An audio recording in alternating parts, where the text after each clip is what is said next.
You're tuned in to the Mind of an Entrepreneur show with your host, myself, Sajdah Wendy Muhammad.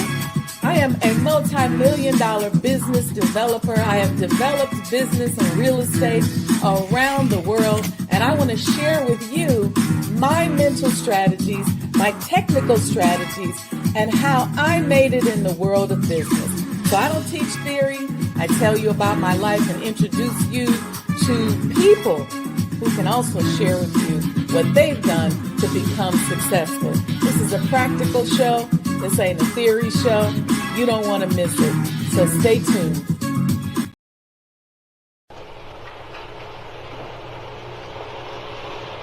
O Allah, guide me among those whom Thou hast guided aright, and preserve me among those whom Thou hast preserved, and befriend me among those whom Thou hast befriended. Bless me in whatsoever Thou dost grant me, and deliver me from the evil of what Thou hast judged. Surely Thou judgest, and none can judge against Thee, and he whom Thou befriendest is not disgraced. Blessed art Thou, O Lord, and exalted be Thee above what they set up besides Thee. I bear witness, nothing deserves to be served besides Thee, and I bear witness that Muhammad is Thy servant and apostle. Amen.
You belong to yourself. You're an independent people, created from the nation of free people. Yes, sir. You don't need to go nowhere but to yourself. Yes, sir. There will be a great separation. Yes, sir. So I said, it is on now. The college is meant to prepare you for your future. that the time dictates that if we don't do something for ourselves as a people, we will be destroyed. And the aim of the enemy right now is to take us out. We have God with us. We have Him as our guide. Yes, sir. We don't have to stand around here and ask the question, what must be done? Yes, sir. Get up and let's go and do something. Yes, sir. We cannot sit down. We cannot lay down. Yes, sir. We must get up. Yes, sir. And go to work. Do you know what real joy is in life? Visioning something and bringing it into reality. That's real joy. Do you know what the next step in joy is?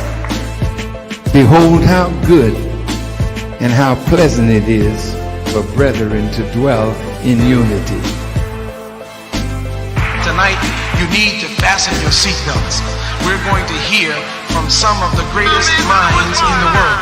I don't know about you, but I'm tired of trusting our future and the future of our children into the hands of those who don't love us. I believe we need to revitalize black leadership. Assalamu alaikum. Welcome, everyone. Peace be unto you. You're tuned in to the Mind of an Entrepreneur show. I'm your host, Sajdah Wendy Muhammad, and happy Thursday to everyone. Thank you for everyone who's been tuning in, and continue to tune in. Make sure you like and subscribe to the page. Hit that notification button so you're notified every time we go live. Man, 2023 is almost gone. You guys realize that? We're getting ready to start a new year. And I know a lot of people go, well, you know what? It don't matter. It's the Gregorian calendar and it's not real. But you know what? I think it's never a bad time to set some new goals for yourself, to get yourself set up, to start fresh in a new year, and to really be grateful, because a lot of people didn't make it to 2023 and won't make it to 2024. So it's just a time of gratitude, a time of appreciation. It's a busy time of the year, right? I know for me, it's been busy because you start kind of wrapping up stuff. I got proposals and things like that I'm working on. So I wanted to talk to us today and next week, the next 2 weeks, about getting ourselves ready to set goals. It doesn't matter who you are, it doesn't matter where you are in life, doesn't matter what's going on in your life. It's never too late to set some goals. And before we set those goals, I want to talk about how we need to prepare our vessel to set those goals and ultimately to achieve them. A good thing to do would be to go back and view the manifestation series that we did last year. I don't know if you all remember, but we talked about how we learn how to create the emotions connected to our goals so that we walk into that emotion by practicing that emotion and then ultimately drawing those things to us, the circumstances, the people, places, and things. So I want to talk about that a little bit tonight, but I just want to get us ready for our goal setting. It doesn't matter what your goal is, whether it's to lose weight, whether it's to learn a new language, whether it's to get a degree, whatever it is. I think everybody should have new goals. It might just be, you know what, I'm going to be a better person. I don't know. Whatever it is, I think we should just get ready for it. And feel free to put in the chat. I see my beautiful beloveds out here. Good morning. I'm saying good morning. Good evening, Mom. Good evening, Sister Aletha. Peace and blessings. Sister Cynthia. Wa alaikum salam. I see more of y'all up here, but y'all shy. Y'all not in the chat. And that's okay. I get really full during this time of the year because it's really important to me that we set and meet our goals. I love to see us experience the satisfaction or the taste of success, the taste of completion. It's nothing like it. It's nothing like seeing someone set a goal and watching them bring it into reality. So that's important to me. I don't know about y'all. Anyway, so let's start in. I don't know how many of you all keep journals or notebooks. I'm the kind of person, I always got some kind of notebook around with lots of stuff that I write in it. I buy journals that I think are nice and I write. And so I'm starting to write and fill in my goals and things that I'm working on. And I keep adding to it, right, throughout the entire year. Goals are important, see, because they play a dominant role in shaping the way that we see ourselves and the way in which we see others. When you're focused on or a goal-oriented person, it's more likely that you're going to have a more positive approach to life. You're going to perceive failures as just temporary setbacks rather than personal shortcomings. It's going to help you ward off depression because you'll have something to focus on. You'll have a sense of belonging to this concept of success because you'll be working towards it. And so we're going to talk about that.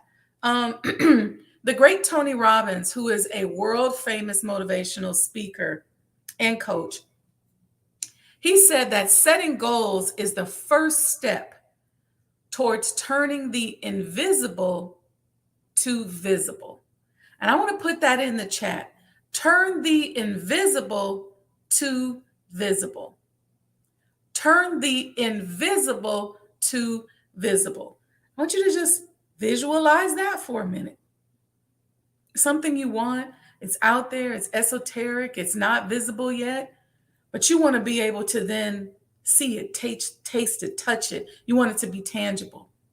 See, studies have shown that when we train our mind to think about what we want in life, we talked about this in manifestation class, when we train our mind to think about what we want in life and work towards reaching it, that our brain automatically rewires itself to achieve the ideal self-image and makes it an essential part of our identity. If you set the right kind of goal, that goal will change who you are. You will become who you need to be in order to achieve that goal. And when we achieve the goal, we achieve fulfillment. And if we don't, our brain just keeps nudging us, right, until we achieve it. Many psychologists have studied this. There's studies in like Psychology Today and other mental health researchers who associate goals with a higher predictability of success. And let's talk about why. I want to talk about why those goals or setting goals is a higher predictability or sets a higher predictability towards your success. One of the first reasons is because goals involve values. Goals involve values. Let's put that in the chat. I want y'all taking notes today, and y'all can do it right in the chat because I want to start solidifying this in our subconscious. Goals involve values. Effective goals base themselves on high values and ethics. They guide us to understand our core values before embarking upon setting those goals for success. Studies have shown that the more we align with our core values and principles, the more likely we are to benefit from our goals and plans. So remember, goals involve values. Here's the next reason why goals are a great predictor of success. Because goals bind us to reality. Put that one in the chat. Our goals bind us to reality. A practical goal can create a reality check for us, right? We become aware of our strengths and our weaknesses, and we choose actions that are in line with our potential based on the goal that we set. Okay. And this is so important right now in the world that we live in. It's like everybody now is in a fantasy world. Everybody's creating this world that is based on something they see. We watch people on television. We want to dress like them. We want to talk like them. We want to do what they do. But we have no goals oftentimes of our own. What are our own personal goals?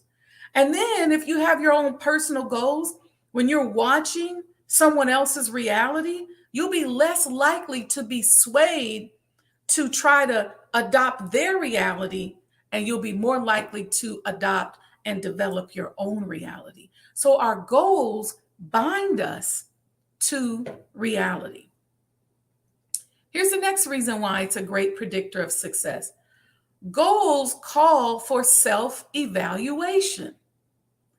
Our goals call for or make us self-evaluate. See, successful accomplishment of goals is a clear indicator of our success. And this is why when we're working towards a goal, we can feel successful. And I'm going to give us a technique at the end that I call the cake method that helps us have those little tidbits of success and the breadcrumbs of success that make us want to keep going. We don't need valuation from others once we have achieved the goals we set for ourselves. Somebody asked me just yesterday, they said, you always seem like you don't really care that much about what other people think. I care, but I don't care because I have my own goals and my own assignments, my own divine assignments that I'm just working to hear and work out. And so what I look for more is camaraderie with other gods who are looking for their own path and purpose as well. Not so much people who are going to approve or disapprove of what it is that I'm doing. So that's another one. So let's start with this. Okay. When we're in the dark depths of goal setting, sometimes we get blindsided by everything that we want to achieve. And I'm one of those kind of persons. I'm like, look, reach for the stars. If your goal doesn't make you nervous, if your goal is something that you set and you just don't know how you're going to get there, then you got the right goals. But if your goals are easily attainable, then you might want to stretch yourself a little bit. See, the key thing is, and this is what I like to talk about, stretch beyond your intellectual capacity so that you have to go into that space of revelation where you got to get all the way out there and you got to say, God, it's me and you, because if you ain't got me, then I just ain't got. You want to go to that space because that's the space that's going to change you. That's the space that's going to change how you look, your skin tone, your vibe. That's going to change the environment that you live in. People have a lot of goals that they want to achieve, but they can often prioritize them using the wrong metrics. So let's dig into that a little bit. I see a few people have joined us. I see Nubia Latifa, welcome. Sister Sandra D, welcome. Thank you. Big goals. First thing we want to start with is what? Take a guess. Appreciation or gratitude. First thing we want to start with. If you are a follower and listener of this channel and of my show and some of my theories, you know that I'm all about creating the right energy flow, and I'm all about using gratitude and appreciation. One of the things I use a lot of these notebooks for, that I tell you that I have, all of these different journals, is to create gratitude journals. So let's talk about appreciation. That's the first thing. What we're doing today, this is the Sajdah Wendy Muhammad YouTube channel, and we are preparing ourselves to set goals. So we're not just going to plop down and just write out a bunch of stuff. We're going to get ourselves in the right state of mind before we start working on those goals. We're going to spend these next couple of weeks doing that. First thing, we're going to start with appreciation. See, gratitude or appreciation vibrates at 540 megahertz. And if you ever listen to any kind of binaural beats, if you're at the 540 megahertz vibrational level, you're in that space of appreciation or gratitude. You can achieve it without listening to any vibrational tones, just by being appreciative, being grateful. Okay. And once you learn the feeling and familiarize yourself with that vibration, you could take yourself there on your own. Being grateful falls on the same level as love. And the only vibration higher than that is the vibration of authenticity. You guys can go back and check those shows out. But the vibration of love and the vibration of gratitude is one of the highest vibrational frequencies that we can be at. The more time we spend in gratitude, the more time we spend in love, then the more our body's frequencies raise and the healthier our body becomes. Did you know that? Did you know that low vibrational activities can literally make you sick? So the more we spend at this is why humans are social, because the love, the connection, the interaction with people, it heals us. It keeps us healthy. It raises our vibration levels and allows us to be more creative. You hear about people that are by themselves all the time or in solitary confinement. Those people tend to get depressed, and their low vibration can make them sick. According to Deepak Chopra, I know you guys probably know Deepak Chopra, all of us have experienced the first stage of this type of goal setting that I'm talking about. We have felt grateful that something good has happened to us. Often in the context of, say, escaping a threat, like a disease, a diagnosis that turns out to be a false alarm, we get grateful for that. To make this feeling more than a passing moment, though, you need to make the attitude of gratitude more continuous. So that's where we talk about keeping a journal, just being in that space, taking moments throughout the day to just meditate. Okay? To just meditate. That's the first step towards taking us into that vibration of gratitude or appreciation, is to just be grateful, oftentimes for the false alarms, oftentimes for things that we have going on in our life. Let's just be grateful for it. And I don't want you making up problems to say, oh, glad I didn't lose my finger. Oh, glad I don't have a rash. No, I'm talking about things that are really in your vibrational sphere that have happened to you, because what you want to do is you want to play off the energy that's already in your face. All right, that's the first stage. The second stage of getting us to that vibration of appreciation can be a little bit more challenging.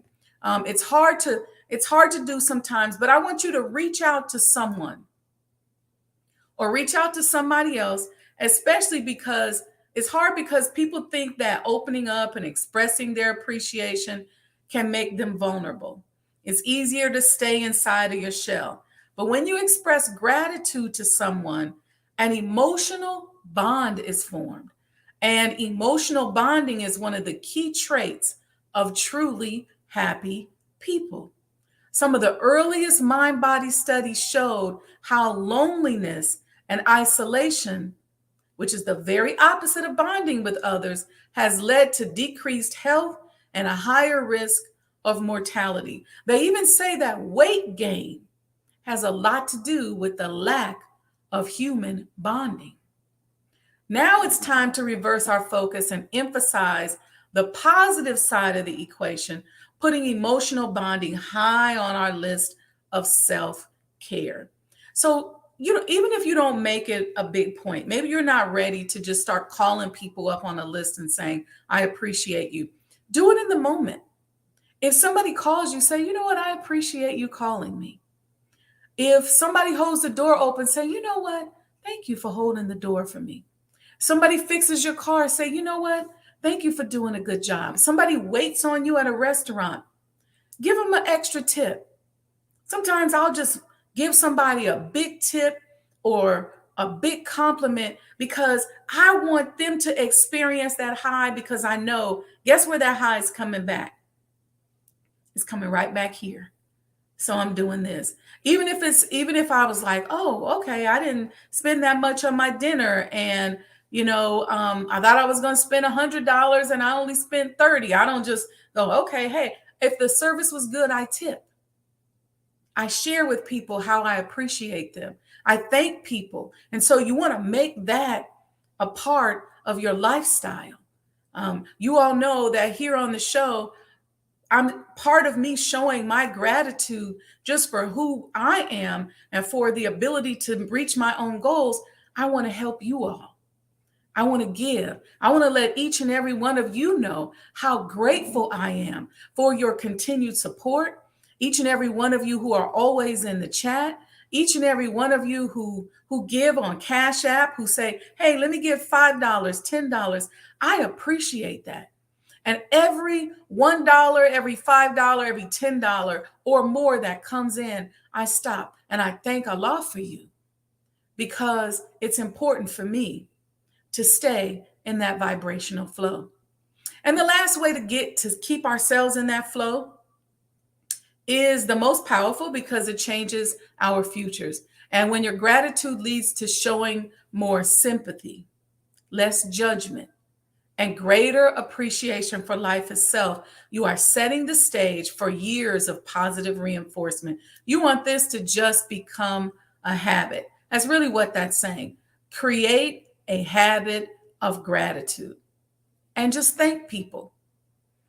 And let me just say this, because I see a lot of times people use like thank you and stuff like that, and tipping and all of that, sort of they weaponize it.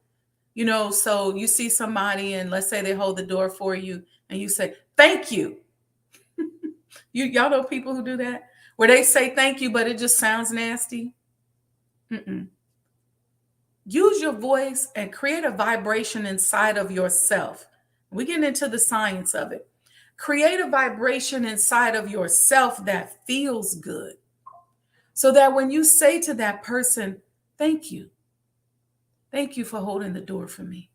Thank you for calling and asking how I'm doing. Thank you for loving me. Thank you for supporting me. Thank you for watching my podcast. Say it and conjure up the vibration of love inside of yourself, so that your cells benefit from what you are striving to give to somebody else. Okay, so that's the first step. Gratitude and appreciation. Okay, when we get ready to set these goals. The next thing is that our goals have to have power. Type the word power in the chat. Our goals must have power.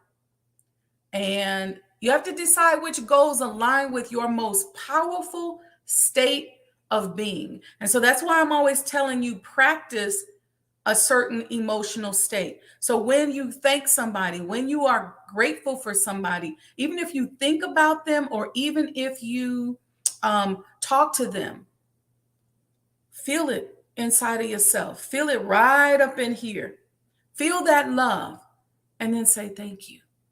That's how you start working with yielding your own power. Okay, so that's what you want. You want your goals to align with your most powerful state, because if you're at your most powerful, there's a high probability that you'll succeed. I'm going to say that again.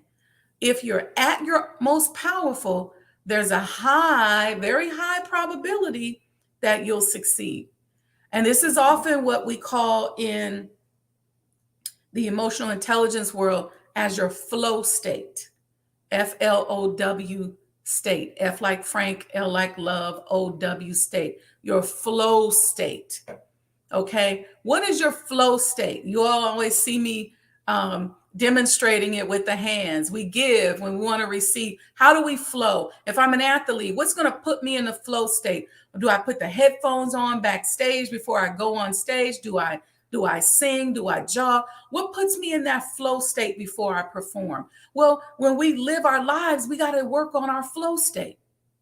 The flow state is the experience of being so absorbed by an engaging, enjoyable task that your attention is completely held by it.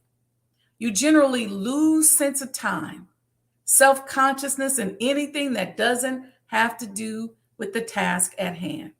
I'm like that when I'm working on developing the Honorable Elijah Muhammad House Museum. When I'm there doing tours and I'm talking, or I'm there just jotting down notes or recording with you all live, it's like time stands still.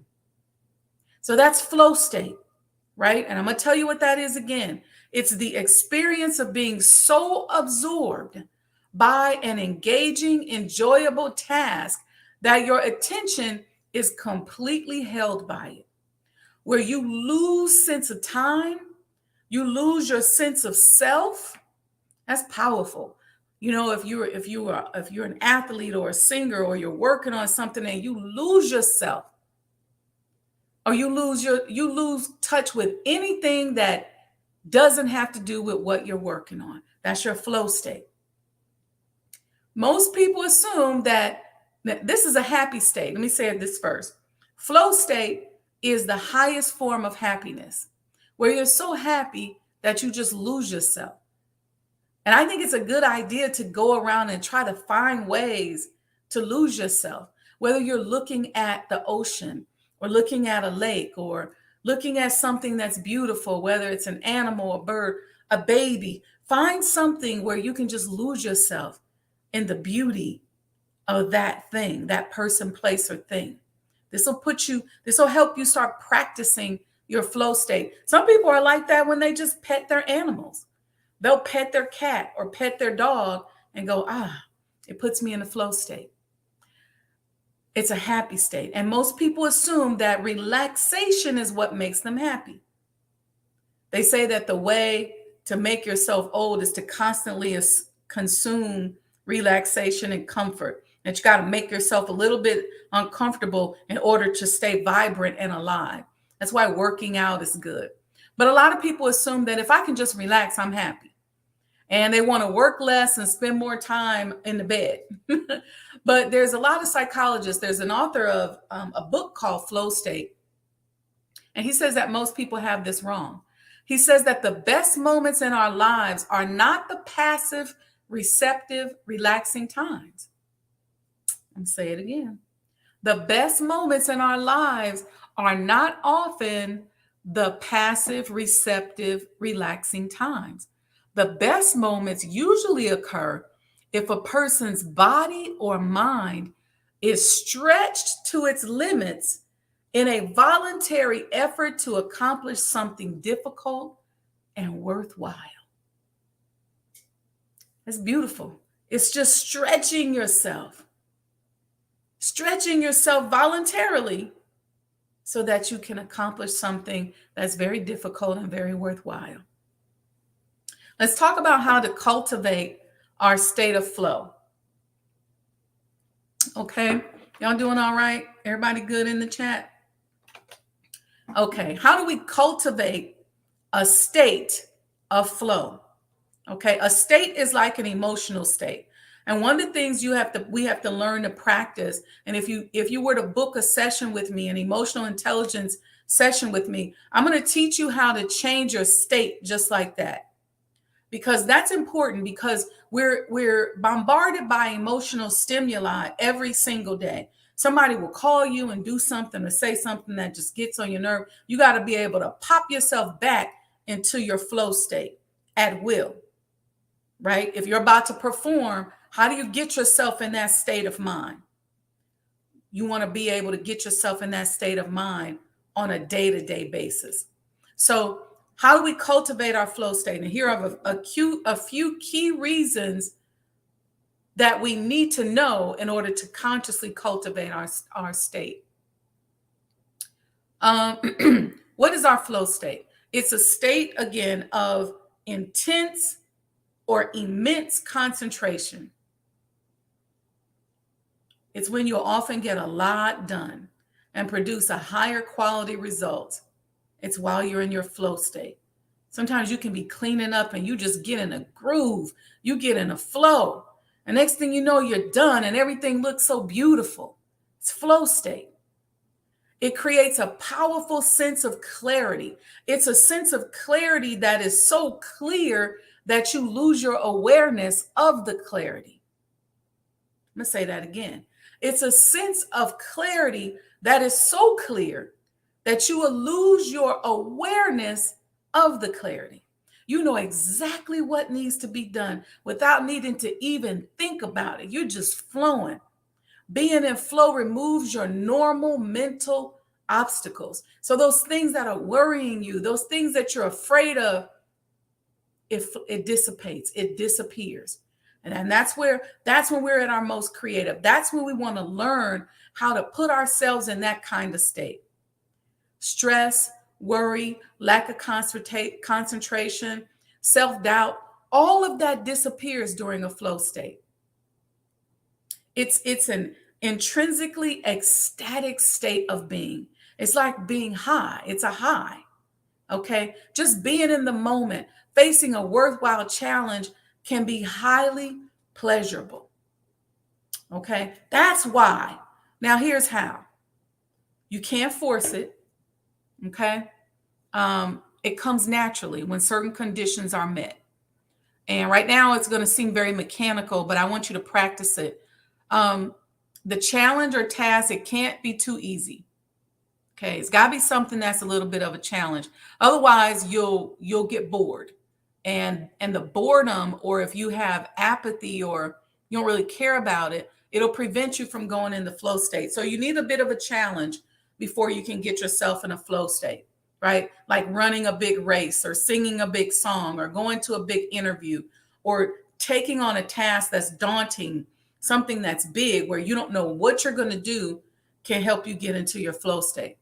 But it can't be too difficult. Otherwise, you can get anxious and you can worry and you can stress out, and then you can block your flow state. So if you do have a challenge that's very, very difficult, you have to figure out, and I'll talk to you using the cake method on how to break it down so that you can put yourself in the flow state and you can flow from one micro goal to the other. You want to have a clear goal, okay? Flow is achieved when you're working towards something that you care about. You have to be able to focus on the process and not the goal. They like to say, keep your eyes on the prize and focus on the goal. Yeah, but sometimes that goal feels like it's going further and further away. So you got to figure out a process, and you got to focus on the process and the emotion connected to the process. And that's going to get you to the goal. Okay. You can't be really interrupted a lot. You got to really try to find a sustainable amount of time in which you do this kind of flow work. And of course, you all know I talk about this all the time. Meditation is really powerful. There are some days where I may meditate quick 10, 15-minute meditation, maybe 9 or 10 times a day, because I'm trying to stay in a flow state. And maybe I'm getting a lot of phone calls. Maybe there's just a lot on my mind. Maybe I'm stressed out or worried about a lot. And so I'll just have to keep putting myself in the flow state by consistently meditating and just saying, okay, I need to feel that energy. I need to talk to the vibration, and I'll take myself there. So that's flow state. Now, the next thing that's important for your goals is that you got to personalize them. Okay. After you've established your goals and they align with your great power and you're in your appreciation state and you narrow it down further, you have to make sure that the goal means something to you. You got to make it personal. You got to have a personal why, a personal desire. It could just be because I want to do it. That's how personal it is. But you got to personalize these goals. You got to approach these goals, and these goals have to each be passionate. So when you're talking about personal goals, there's more passion involved. And when you're more passionate, you have this emotional connection that makes you want to work at them more often and more frequently. Okay. And then you have to be persistent and you have to be consistent. One thing you all know about me, I am very consistent. So you have to be consistent and persistent.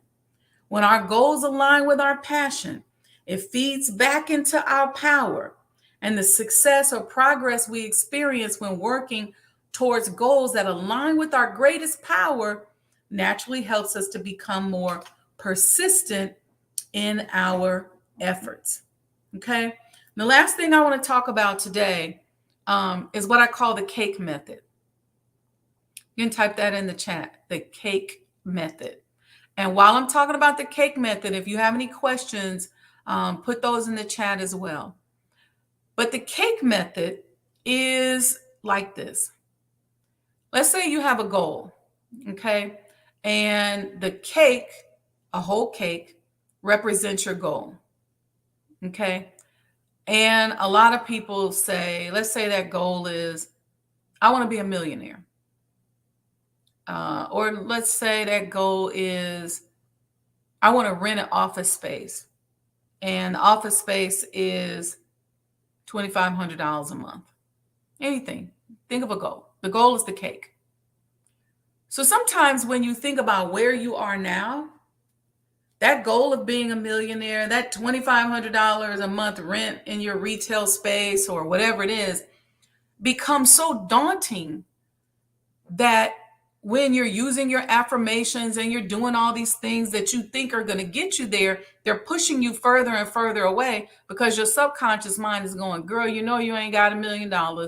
Boy, you know you ain't got no $2,500. Your subconscious mind is talking smack because somehow it's being programmed by something outside of you to say, you ain't going to make it. So what you want to do is you want to take that cake and you want to divide it up and cut it up into small slices or even small chunks. And you're going to, because you wouldn't eat the cake all at once. You eat the cake bite by bite by bite. So what I would have you do, if you're in a session with me, we're going to take that big goal. You may say, I want to have my office open by December of next year. Or you may say, I want to have my new product out and patented by June. Whatever that goal is. And you got to be honest with yourself. You got a lot of naysayers and things like that around you. So you just might not get there. And you say, well, you know what? I'm going to book a session with Sister Sajdah and have her help me. We're going to start on this cake method. And we're going to take your big goal and we're going to divide it up into bite-sized pieces. I had somebody I was coaching the other day who's going to be opening up a space, and they now know what their rent is. They're providing services. And so we took and broke down that rent and figured out how many services she had to provide a day, or a day, a week, a month, in order to make her rent. And even though the number seemed huge, the rent was something like $9,000. But when we broke it down, we realized she only has to do 2 services a day in order to make that rent based on the services and the pricing. And she said, oh, I can do that. I say, yeah, it's 2 a day. And your service is in a mall. You're open 12 hours a day. If you ain't doing 2 services a day in a business that's open 12 hours a day, then you probably shouldn't be in business. So it's about, how do I get myself so I can put this together in bite-sized chunks? And so each day I'm feeling successful. I'm tasting success. I'm tasting completion each day. So I go, today, all I need is two services and I'll be able to make my rent. I said, we can take and look at all your monthly expenses, and all your monthly expenses might come up to 4 or 5 services a day. So if that's the case, then when you hit those 4 or 5, you got a sense of accomplishment. You go, I feel successful. Now you're moving through the rest of your day in a successful manner. So how do we take that big goal and create these micro goals so that you keep going from one success to the next success and the next success and the next success. So we got to break that big goal down into bite-sized chunks, because you wouldn't take the whole cake and eat it all at once. You eat it bite by bite by bite. This is how we're going to prepare ourselves. So next week, we're going to come back and we're going to continue our conversation on preparing ourselves to work on these goals. And I haven't decided if I'm going to do a New Year's Eve goal setting party again. We had a great time when we did that. I like to do those in person, though.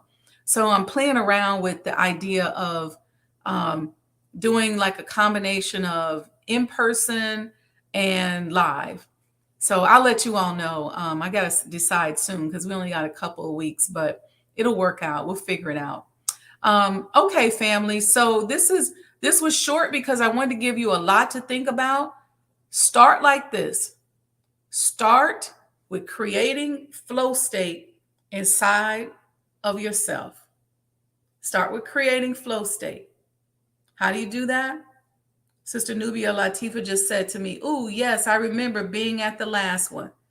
So you know what I feel? I feel gratitude. I feel grateful that she was at the last one and that she just acknowledged it here in the chat. What did that do? That created a vibration inside of me that I want to extend to her. But guess what? I got to conjure up the vibration before I give it to her. Same thing goes with negative stuff. So you can't wish bad on somebody else without creating that energy inside of yourself. So let's start with staying in flow state. Let's start by wishing goodness on people. Sometimes I'll look at a show, maybe it's the news, where they're talking about some hot topics or something. And each time they put a story up, I'll pray for the person they're talking about. I'll say, "Oh, may Allah bless them to win that Grammy." And I'll just kind of go into prayer for them and go into a flow state for them. And what does that do? That puts my cellular structure on alert. It says, "Hey, yoo-hoo, everybody. We got something we're trying to do. We're in flow state. So we got to heal. We got to get it together. We got to conjure up some energies." But sometimes I'll do that for like an entire hour. And I'll just listen. Or I'll go on to social media and I'll look at people and their posts and I'll pray for each person. I might do it for just 10 minutes. Just scroll for 10 minutes. And each person I scroll past, I say, let me just pray for them. Let me be grateful for them. Anybody that I coach, I stop for a minute before and after the session to pray for the success of that person, because what is that doing? It's changing my own DNA so that Allah will bless me with healing as well, because I'm creating that condition within my own self. So, walaikum salam, Brother Victor. Thank you for joining us. So that is how we're going to spend this week. This is our homework, putting ourselves in this flow. And I want you all to come back next week and let me know how it felt, what kind of energy you felt inside of you, and how it changed maybe even your own goals and your own levels of accomplishment. So, let's do that. That's our homework. Okay, let's get in the state. Let's flow. All right, family. So with that, please, you see going across the bottom, ways to donate to support the completion of the Honorable Elijah Muhammad House. Like I said, any and everybody, whether you send me $5, $10, $50, $500, $1,000, let's say it's 100,000. I'm waiting on that sponsor. I pray for you. If I see it come across my Cash App, there are some people who just send $1, some people who just send $10 or $50. And I say a prayer for that person, because them sending that to me, I take that energy in, I create that flow state inside of myself, and I send it back out. Because what do you want?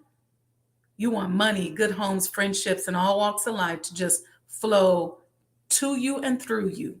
And you want to be able to bless others with that as well. At least that's what I want. So anyway, and if you go to sajdahhouse.com and you decide to purchase anything, use the discount code SD24 to get 24% off. Or you can just go straight to Cash App, Sajdah Enterprises, $ Sajdah Enterprises, and practice your flow state. Put some chip on that dip. Or if you just need other ways to donate, I should have put this on here, but you can just support sajdahhouse.com. And that's going to tell you the Cash App, the Zelle. It's going to talk about sponsorship opportunities that you can get a sponsorship package, and I'll send that to you. But we just want to give and we want to flow. And so I try to, this week I was giving in a lot of different ways because I'm working on a lot of things and I wanted a lot of things. I was asking Allah for a lot of things to happen. And so I was just getting and staying in my flow state so that I can be the vessel and be the conduit and be prepared for him to wink and nod on what I, in fact, am asking for. So when we're in need, we have to learn how to give. So, all right, family, with that, tune in Saturday. Saturday is our last episode in the series of the proper handling of people. We're going to be going over chapter 15. Okay. I want you to come with your questions, anything you want to review. Let's make sure we make it a robust and fruitful last day for that series. And then we're going to go from there. But I want to answer your questions on the proper handling as well. Okay. So, all right, family, please support. You got the Cash App. You got the website. I love you all. I thank each and every one of you. And something in the energy of the room tonight is just telling me that we just need to know that we matter. And so I want each and every one of you, if you're listening, if this applies to you, it's fine. If it doesn't, if it applies to you, that's fine. If it doesn't, I appreciate you for listening. But the energy of the room is just telling me that we need to know that we matter. And we need to know that we're important. And oftentimes we go through phases in our life where we just don't feel like we matter. Everybody's so busy. Everybody's got so much going on. That's why it's important to have your own personal goals and your own things that you're working on. Because when you do that, you can make yourself matter. You can matter because you got to get up every day and meet that goal or whatever it is. And it matters when you're loving to someone and when you're nice to someone and when you care for someone. Now you start turning water into wine. But I just wanted to say, because I feel the energy that you all need to know that you do matter and you are important and your opinions matter. What you think is important, how you feel is important. And I would just say to you to acknowledge the importance of what someone else is saying and thinking and create the vibration. Maybe the person that you want, the person you are looking to is not, and the person you're looking to is not going to listen to you, and maybe they don't think you're important, but you can make sure that someone else feels important because that's going to come back to you. So let's not make gods out of people. Let's remember that there is no God but Allah. When we get scared, remember there is no God but Allah. When we get worried, remember there is no God but Allah. When we want love, remember there is no God but Allah. When we want attention, remember there is no God but Allah. Let's give him attention. Let's cultivate our relationship with God. And let's cultivate our relationship with one another. All right. Okay, family. Assalamu alaikum. And peace and blessings. And I thank each and every one of you for your continued support. See you Saturday, inshallah. Assalamu alaikum.